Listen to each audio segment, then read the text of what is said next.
कर्म की सुगंध, भावनाओं का प्रवाह, जीवन की गति और अहिंसा की शक्ति मैं ही तो हूँ। मैं श्रद्धा हूँ। दासियों को प्रताड़ित करती सुरुचि मुखरी के मुख से सुनीति के सन्मुख शनिदेव के असफल होने एवं सुनीति के माता बनने की सूचना पाकर विचलित हो जाती है। ढैया और साढ़े साथी को शनिदेव राहु से परिहास करने का दंड देते हैं। सूर्यदेव और देव गुरु की कृपा पाकर सुनीति धन्य हो जाती है। अपने गर्भ से हरि भक्ति का पावन मंत्र सुनकर सुनीति व सुखिया आनंदित हो जाती हैं। उधर सुरुचि उत्तानपाद को प्रताड़ित करते हुए विष्णु भक्ति को अस्वीकार कर देती है। सप्तऋषियों से बधाई का संदेश पाकर नारद का मन प्रसन्न हो जाता है। जगदीश्वर श्री हरि स्वयं वन भवन में प्रकट होकर देवी सुनीति के पुत्र का नाम ध्रुव रखते हैं।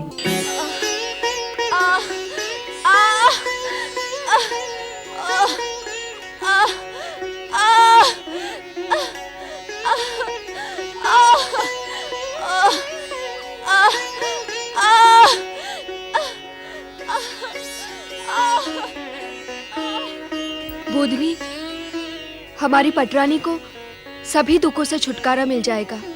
हाँ मुखरी, तुम सत्य कह रही हो। पटरानी जी की प्रथम वेदना का ये करुण स्वर भविष्य के हर्षोल्लास का संकेत है। युवराज के जन्म के साथ ही चारों ओर आनंद छा जाएगा। देखना बोधनी, युवराज के जन्म के पूर्व हमारी पटरानी जी अपनी सौत को लेकर जितना अधिक दुखी थी, उतना ही अधिक सुख और आनंद उन्हें युवराज के जन्म के पश्चात प्राप्त होगा। हाँ, युवराज के जन्म के पश्चात ही महाराज उत्तानपाद भी पटरानी जी के चारों ओर चक्कर काटेंगे। बोधनी, तुझे सुनीति रानी की कोई सूचना है? जब मैं वन महल से चली थी तब सुनीति का भी प्रसव काल पूर्ण होने वाला था। यदि सुनीति का पुत्र पहले आ गया तो क्या होगा? तूने वहाँ वत्स देश की विश्वास दासियों को नियुक्त किया है ना? निश्चिंत रहो मुखरी, मैं यहाँ हूँ तो क्या हुआ। वन महल की क्षण क्षण की सूचनाएं तुम तक पहुँचती रहेंगी, किंतु पुत्र जन्म के समय पर तो मेरा कोई नियंत्रण नहीं है। यदि सुनीति के यहाँ वहाँ पर पुत्र जन्म पहले हो गया तो अनर्थ हो जाएगा। पटरानी सुरुचि पर शनिदेव की कृपा का विश्वास रखो।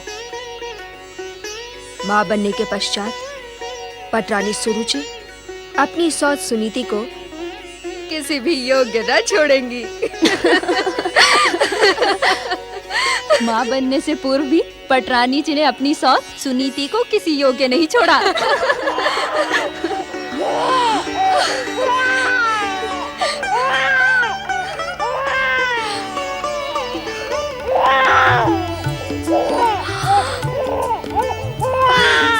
महाराज उत्तानपाद को युवराज के जन्म की बधाई हो। बधाई हो। पटरानी सुरुचि को युवराज के जन्म की बधाई हो।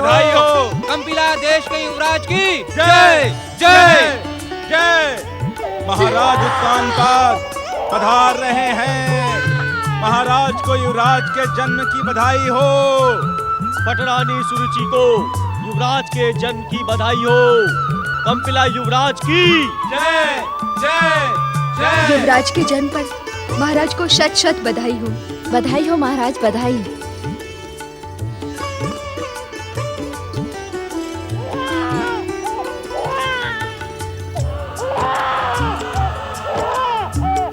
पटरानी सुरुचि, युवराज के जन्म से कंपिला देश के भविष्य पर लगे अंधकार की कालिमा छट गई है। दिव्यता के प्रकाश के साथ जन्मे युवराज के जन्म पर हमारी शत शत बधाई स्वीकार करें। मुखरी, आज्ञा महाराज। कंपिला देश में युवराज के जन्म पर आनंद उत्सव मनाया जाए। समस्त कंपिला देश को दीपमालाओं से प्रकाशित किया जाए। कंपिला के युवराज के जन्म की शुभ सूचना इसी समय वत्स देश भिजवा दी जाए। जो आज्ञा महाराज।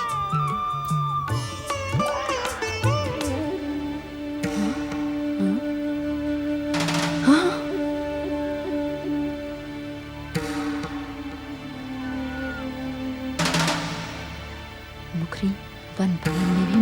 सुनीति को लड़का हुआ है।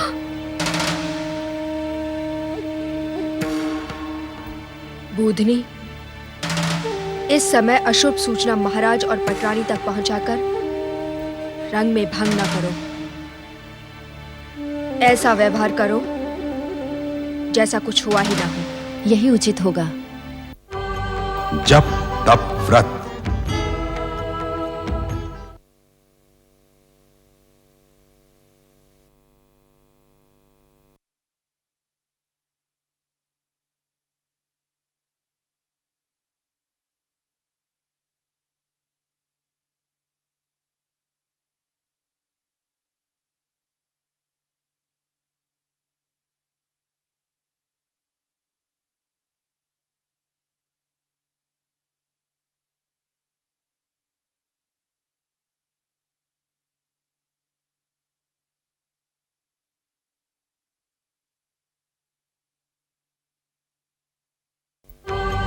जप तप व्रत।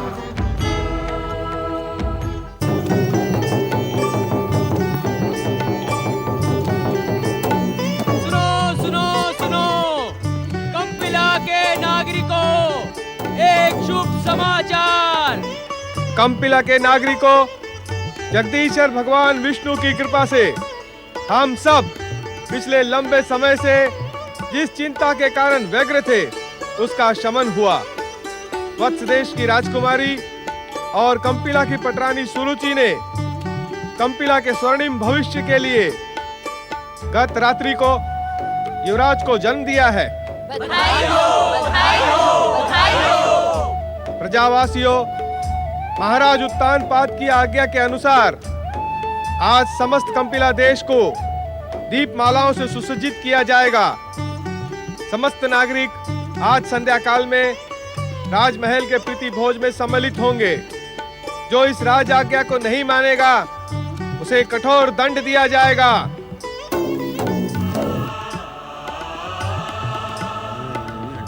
अरे हमारी बड़ी महारानी भी तो मां बनने वाली है।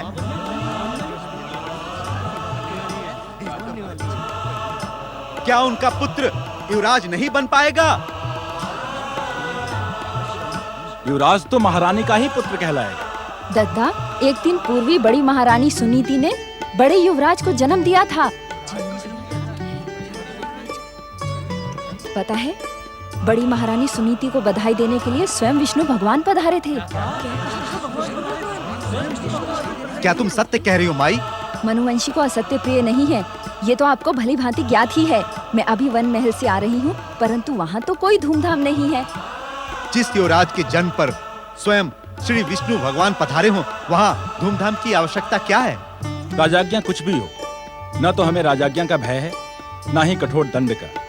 हम तो बड़ी महारानी देवी सुनीति के पुत्र को ही अपना युवराज मानते हैं। कंपिला के भविष्य के लिए उन्होंने भयंकर कष्ट उठाए हैं। बड़ी महारानी देवी सुनीति और बड़े युवराज की जय जय जय। बधाई हो महाराज, बधाई हो। आपको युवराज प्राप्ति की बधाई हो। महाराज उत्तानपाद एवं पटरानी सुरुचि की जय। कंपिला के युवराज की जय जय जय। महामंत्री सुदत्त, आज्ञा महाराज। इस शुभ समाचार से प्रजाजनों में अपार उत्साह होगा।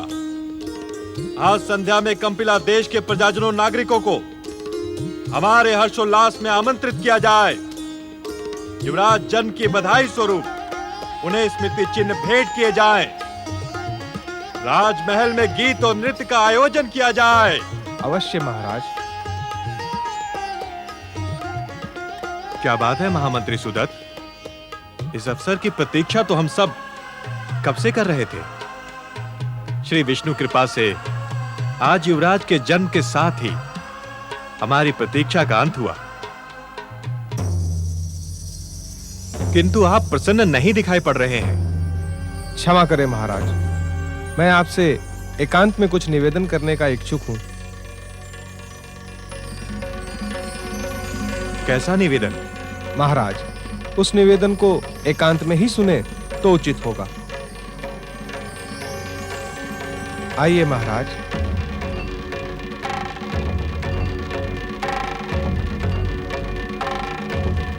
महाराज, महारानी सुनीति ने कल रात ही वन भवन में युवराज को जन्म दिया है।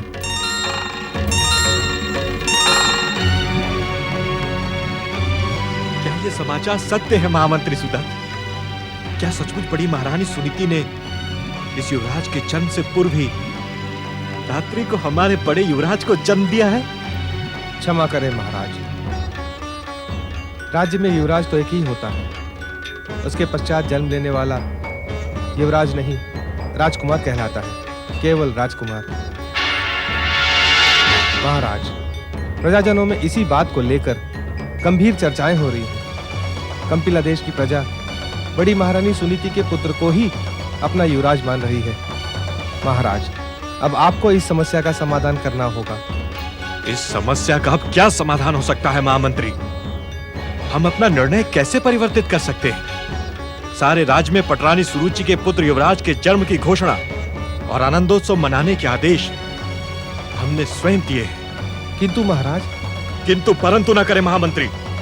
आपको किसी भी प्रकार प्रजा को समझाना होगा। पटरानी सुरुचि के पुत्र को ही युवराज मानने के लिए विवश करना होगा।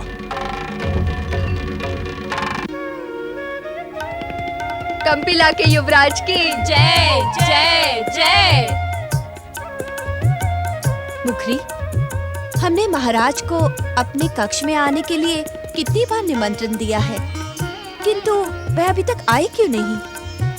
क्या महाराज को अपने पुत्र का मुख देखने की तनिक भी इच्छा नहीं? उद्विग्न ना हो पटरानी जी। युवराज के जन्म के कारण प्रजाजनों का उत्साह महाराज को आपके समीप आने से रोक रहा है। बधाई देने के लिए प्रजाजनों ने महाराज को रोक लिया है। महाराज उत्तानपाद पधार रहे हैं।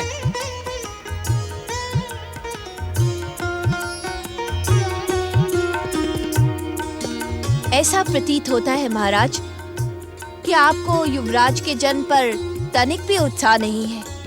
पटरानी सुरुचि, हमने समस्त कंपिला राज्य में युवराज का जन्मोत्सव मनाने का आदेश दिया है। आज संध्या काल में समस्त प्रजाजन राजमहल के प्रीतिभोज में सम्मिलित होंगे। क्या आपको हमारी घोषणाओं का ज्ञान नहीं है? मुझे सब ज्ञात है महाराज, परंतु जिस उत्तम कार्य के लिए मेरी सौत सुनीति ने आपका विवाह मुझसे करवाया था, उसके सफल होने पर भी आप मेरे और मेरे पुत्र के प्रति वो उत्साह नहीं दिखा रहे जो दिखाना उचित था। पटरानी, मैं अपने मन के आनंद और उत्साह को शब्दों में नहीं व्यक्त कर सकता, किंतु यदि तुमको मेरे व्यवहार से पीड़ा पहुंची हो तो मैं खेद व्यक्त करता हूं।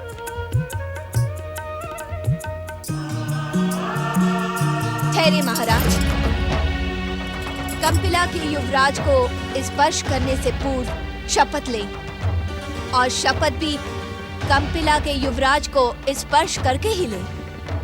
कैसी शपथ पटरानी? मेरे पुत्र के मस्तक पर हाथ रखकर कहें कि कंपिला का एकमात्र उत्तराधिकारी युवराज उत्तम होगा।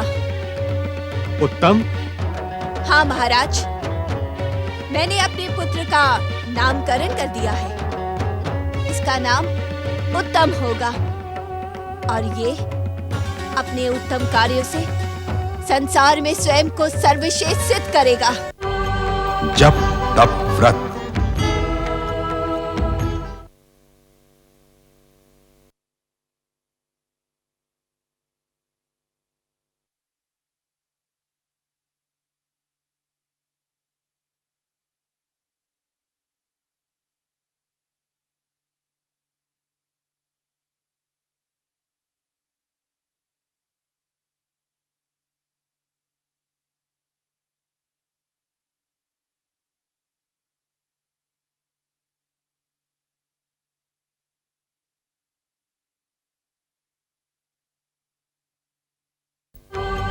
जप तप व्रत।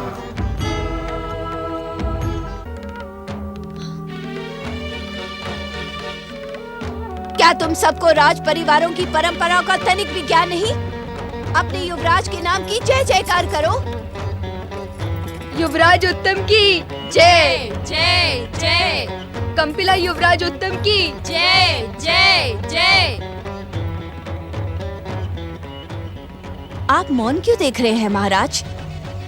अपने युवराज के मस्तक पर हाथ रखकर शपथ ले। आपकी विवशता और दुविधा को देखकर मुझे विश्वास हो रहा है महाराज कि आप युवराज जन्म से प्रसन्न नहीं हैं। आपने छल कर मुझसे विवाह किया। नहीं पटरानी, नहीं। तो शपथ ले और मेरे विश्वास को आश्वस्त करे।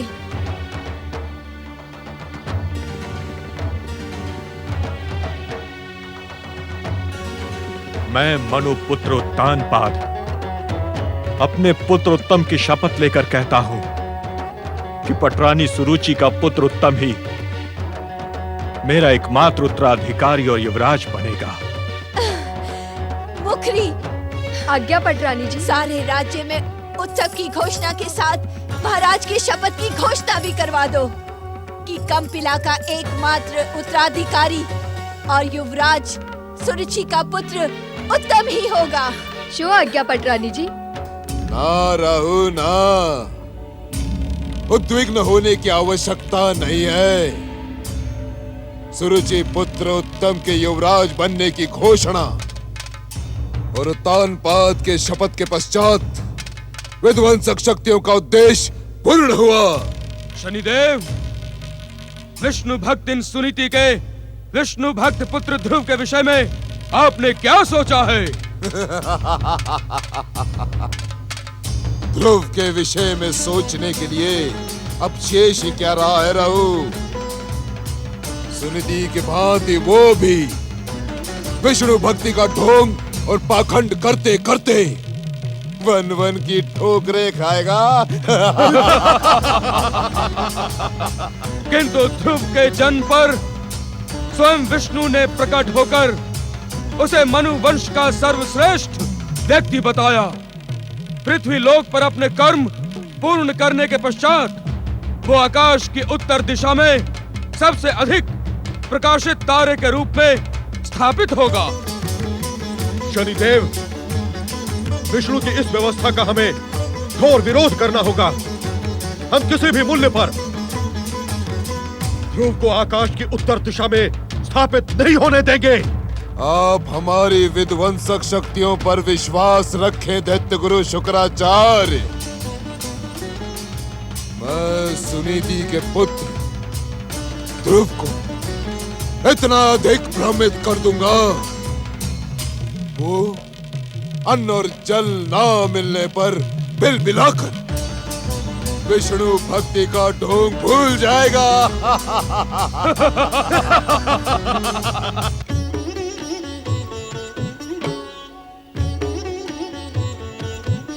हे अंतर्यामी, हे त्रिकालदर्शी, हे जगत पालक जगदीश्वर भगवान श्री विष्णु, इस संसार का हर रहस्य आपको ज्ञात है। प्रभु, मुझे और मेरे पुत्र को एकमात्र आपका आश्रय है। हे जगत का पालन पोषण करने वाले भक्तवत्सल भगवान, मेरे पुत्र का भी लालन पालन करें। नारायण नारायण। भागवत भक्ति के क्षेत्र में अपनी अटल भक्ति से अपना नाम अमर करने वाली महारानी सुनीति को भागवत भक्त नारद का प्रणाम। हे देवर्षि, अपने मंगल चरणों में सुनीति का प्रणाम स्वीकार करें। नारायण नारायण। महारानी सुनीति, आपको अपने इस परम भागवत भक्त बालक ध्रुव के लिए चिंतित होने की आवश्यकता नहीं है। भक्तवत्सल भगवान की कृपा इस पर सदा बनी रहेगी। नारायण नारायण। प्रणाम नारद मुनि जी। नारायण नारायण। कैसी हो सुखिया माई? देवर्षि, सुखिया माई से तो आप भली भांति परिचित है। इसने हर सुख दुख में मेरा साथ दिया है। माता के समान संकट में मेरी सदा ही सहायता की है। महारानी सुनीति, सुखिया नाम ही सुख का संदेश लेकर आता है। तुम धन्य हो सुखिया माई, जो तुम्हें इन दोनों परम भागवत भक्तों की सेवा का अवसर प्रभु कृपा से प्राप्त हुआ। नारद मुनि, आप तो परम महान हैं। मैं तो एक साधारण दासी हूँ।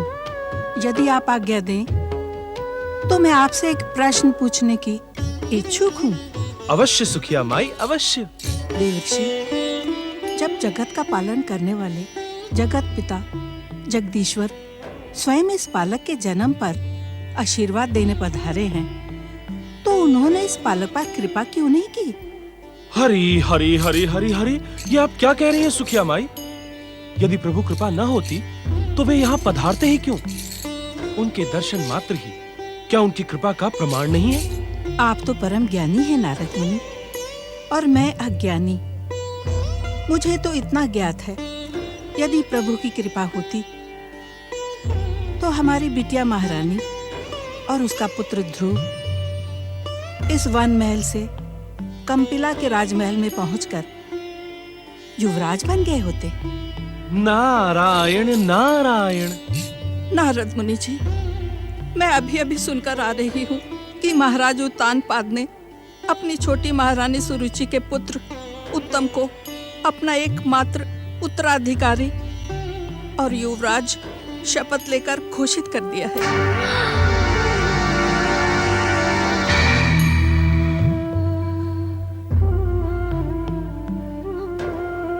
बताएं नारद मुनि, बताएं, ये कैसा न्याय है भगवान विष्णु का? क्या अब कभी भी ध्रुव अपने पिता का स्नेह और कंपिला का युवराज नहीं बन पाएगा? क्या महाराज उत्तानपाद अपनी शपथ तोड़ पाएंगे? क्या हठी सुरुचि अपना और अपने पुत्र का अधिकार छोड़ेगी?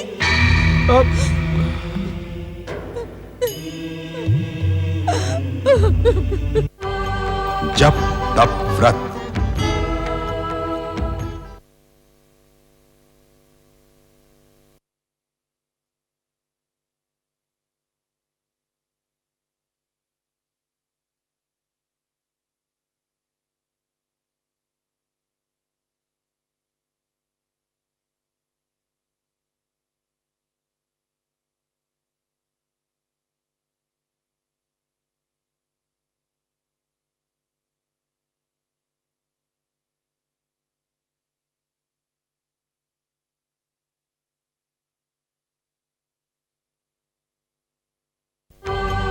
जप तप व्रत। सुखिया माई की बात को अन्यथा न ले देवर्षि। वो भावना के प्रवाह में बहकर न जाने क्या क्या कह गई। उसे क्षमा कर दे देवर्षि। नारायण नारायण। महारानी सुनीति, सुखिया माई ने जो भी कहा वो सत्य है। अर्थात? महारानी सुनीति, जगदीश्वर भगवान विष्णु की रहस्यमय लीलाओं का रहस्य समझना साधारण मनुष्य तो क्या, मेरे पिता और सृष्टि के रचयिता ब्रह्मदेव के लिए भी असंभव है। नारायण नारायण। मुझे तो ऐसा प्रतीत होता है कि दया के सागर भगवान विष्णु आपकी और आपके पुत्र के धैर्य की परीक्षा लेने के इच्छुक हैं। कैसी परीक्षा देवर्षि?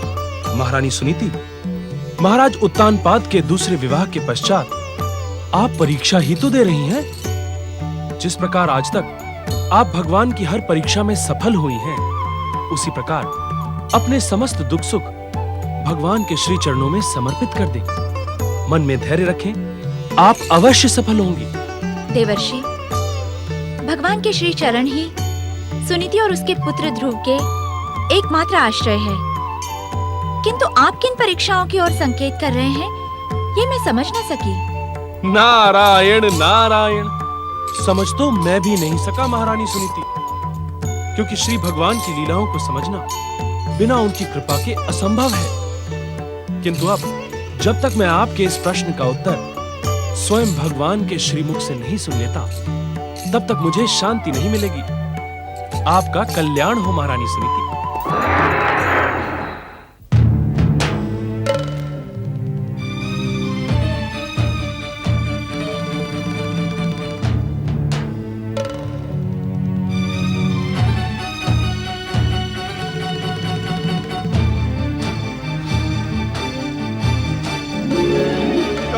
के महाराज उत्तानपाद, इस आचरण से आपका चित्त कदापि शांत नहीं होगा, क्योंकि अपनी पटरानी सुरुचि के सामने पहुंचते ही आप अत्यधिक निर्बल हो जाते हैं।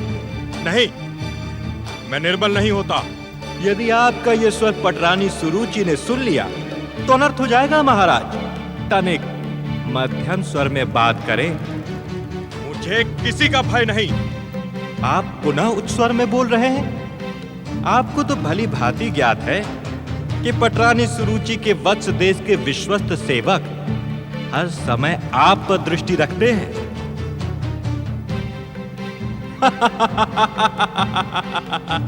भयभीत न हो महाराज, इस समय यहां पर कोई नहीं है।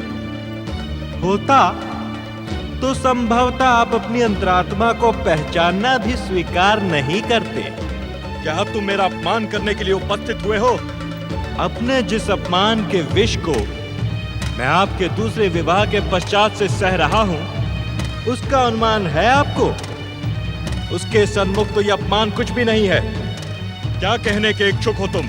मात्र इतना ही कि मनु पुत्र उत्तानपाद, अपनी अंतरात्मा के स्वर को पहचानो, अपने सम्मान की रक्षा करो। पटरानी सुरुचि के सन्मुख एक कठपुतली बनकर उसके संकेतों पर नृत्य न करो। ये पृथ्वी लोक आपके कुल के कार्यों पर गर्व करता है।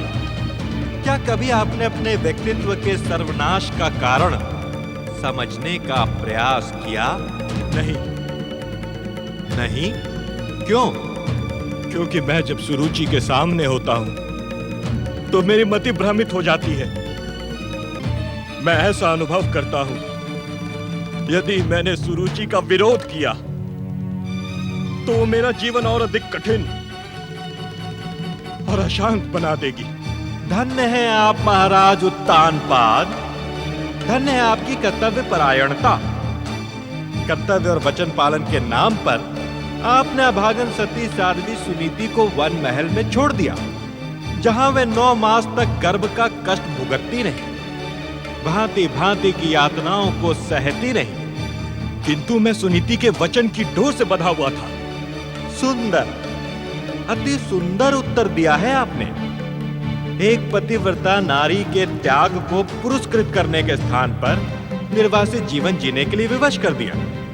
और ये समाचार पाकर भी कि महारानी सुनीति ने आपके ज्येष्ठ पुत्र को जन्म दिया है, उस सच्चे युवराज की झलक पाने का भी आपने कष्ट नहीं किया। तुम मेरी विवशता को समझते क्यों नहीं? सृष्टि के प्रथम पुरुष मनु महाराज का पुत्र और महाराज मनु द्वारा निर्धारित सिद्धांतों के पालन पर गर्व करने वाला उत्तानपाद विवशता का नाम लेकर महारानी सुनीति पर किए हुए अपने अत्याचारों से विमुख नहीं हो सकता। अत्याचार? हाँ, अत्याचार। उस सती साध्वी स्त्री पर आपने एक नहीं अनेक अत्याचार किए, और अब तो अपनी प्रिय पटरानी सुरुचि से भयभीत होकर आपने उसके पुत्र उत्तम के मस्तक पर हाथ रखकर शपथ भी ली है कि वही कंपिला का एकमात्र उत्तराधिकारी है। सुरुचि ने मुझे जिस स्थिति में शपथ लेने के लिए विवश किया वो तुमसे अज्ञात नहीं है।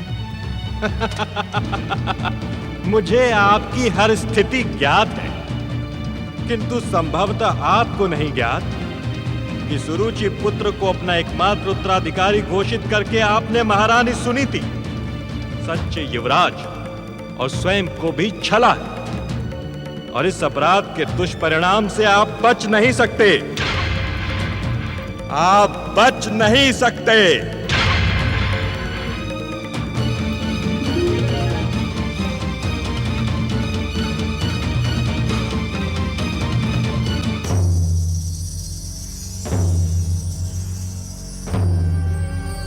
महारानी सुनीति, मैं बहुत अधिक लज्जित हूं।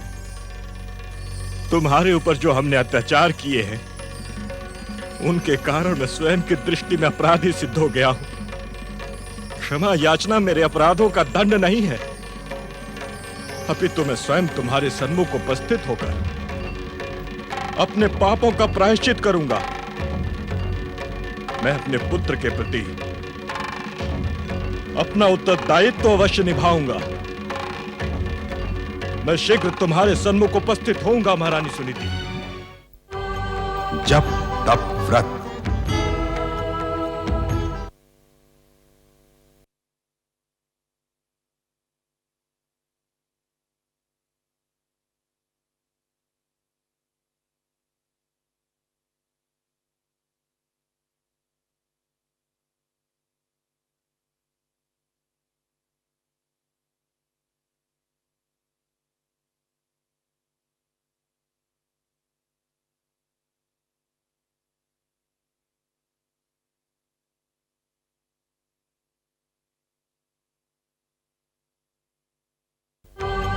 जप तप व्रत।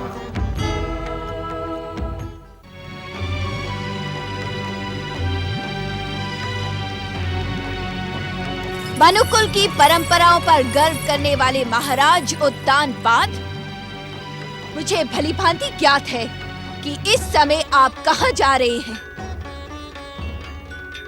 स्तब्ध होने की आवश्यकता नहीं है महाराज।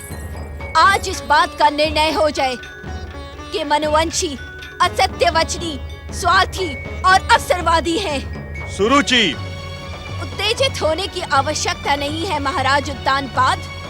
अवसर का लाभ उठाने के लिए आपने मुझसे विवाह किया।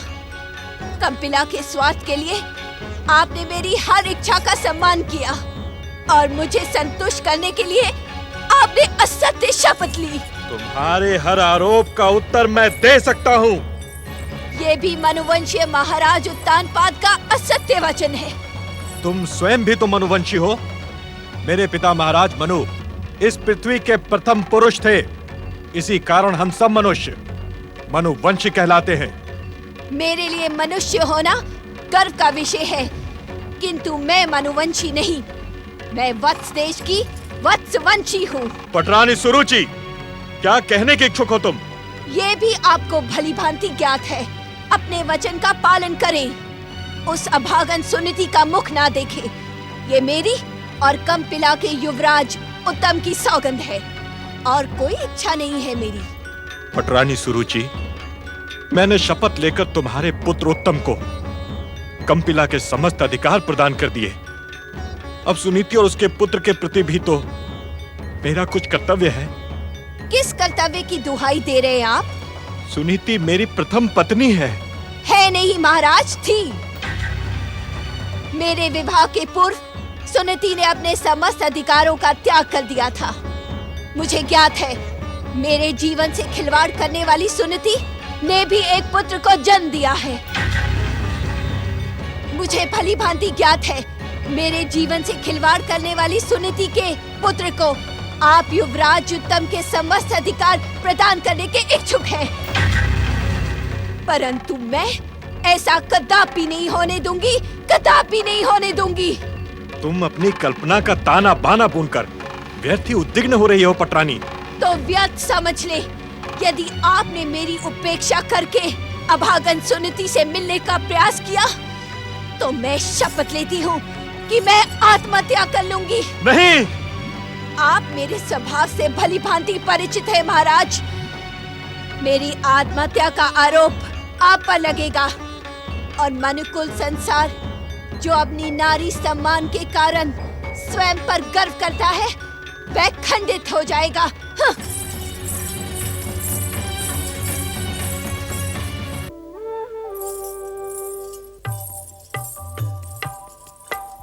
जागे प्रभु जागे। अपने परम भक्त उत्तानपाद और अपने परम प्रिय भक्त ध्रुव की माता सुनीति की दुर्दशा देखें। जागे प्रभु, मेरी जिज्ञासा का समाधान करें। जागे प्रभु जागे। ये आपकी कैसी लीला है जगदीश्वर? आपके भक्तों पर संकट के भयानक बादल मंडरा रहे हैं और हम योग मुद्रा में लीन हैं। महादेवी, आपके कथन का ये अर्थ हुआ कि आप हमें उत्तानपाद, ध्रुव और सुनीति की दुर्दशा का दोषी समझती हैं?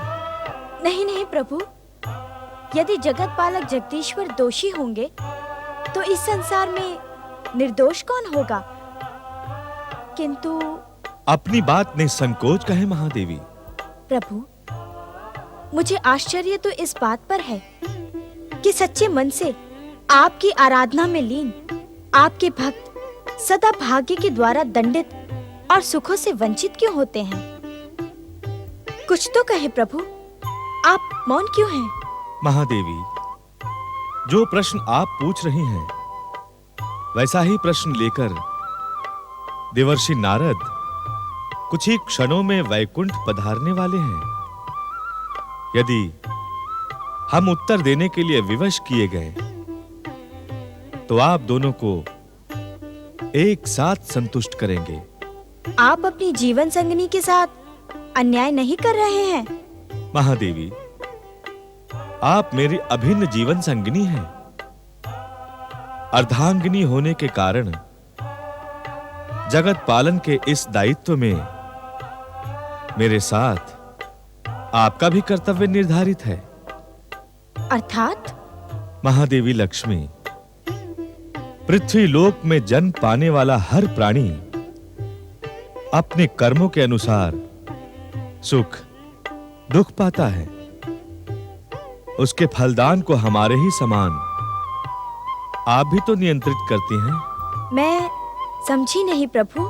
धन और वैभव की अधिष्ठात्री महादेवी लक्ष्मी, मेरे कथन का अर्थ न समझती हो, यह असंभव है।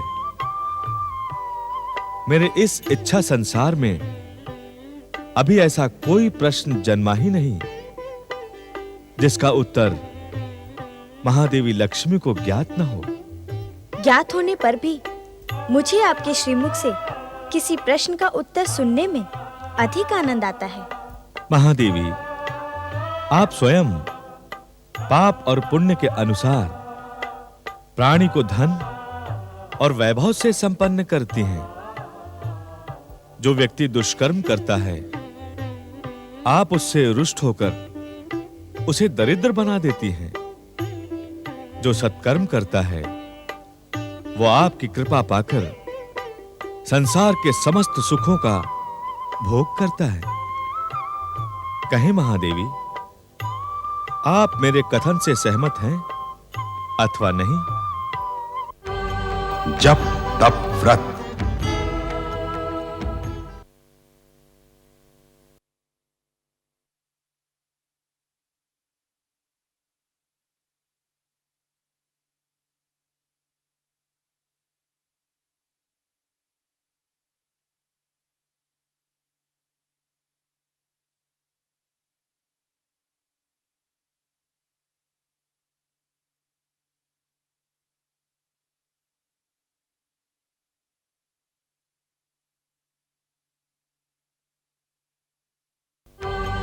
जप तप व्रत। नारायण नारायण। इस समय हम आपकी ही प्रतीक्षा कर रहे थे देवर्षि। हमें भली भांति ज्ञात है नारद कि तुम इस समय सुखिया माई की बात से दुखी होकर वैकुंठ आए हो। इस समय तुम्हारे मन में हमारी लीलाओं के प्रति आश्चर्य के साथ क्षोभ भी उत्पन्न हुआ है। नारायण नारायण। हे भक्तवत्सल भगवान, तब तो मेरे पूछे बिना ही मेरे प्रश्नों का समाधान करें, मेरे उद्विग्न मन को शांति प्रदान करें।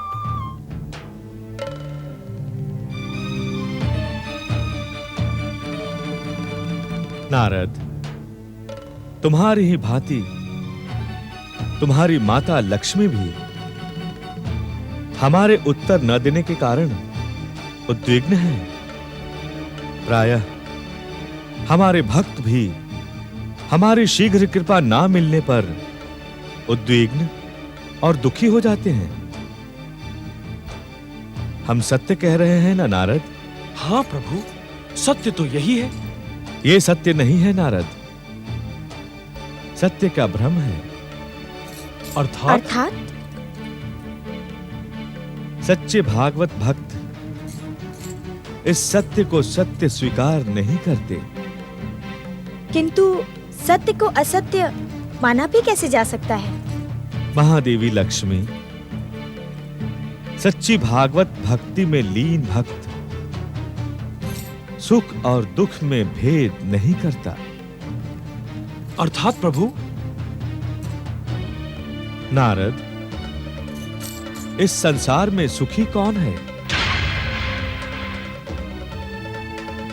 मैंने पहले ही कह दिया है स्वामी कि आपके श्रीमुख से रहस्यों के अर्थ सुनने का आनंद कुछ और ही है।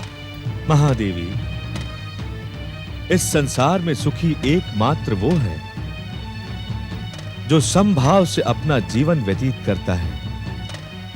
संभाव? अर्थात? परम भागवत भक्त नारद,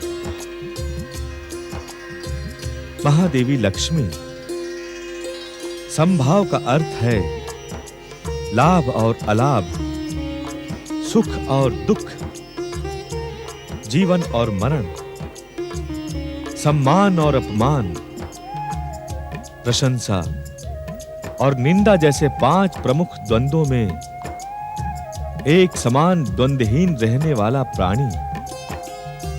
जो भक्त हमारी भक्ति में लीन है, वे सुख और दुख दोनों को ही हमारी भक्ति का प्रसाद समझकर समभाव से स्वीकार कर लेते हैं।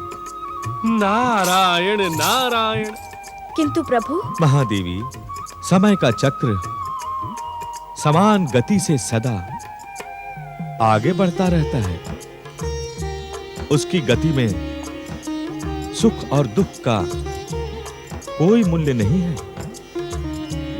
जो भक्त इस गति के समान दुख और संकट के काल को हमारी परीक्षा समझकर स्वीकार कर लेते हैं, वे निश्चित ही सुखी होते हैं।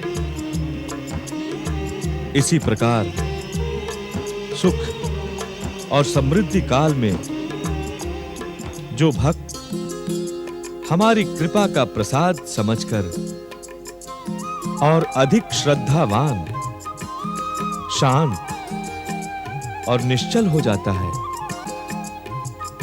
वही हमारा परम भक्त कहलाता है।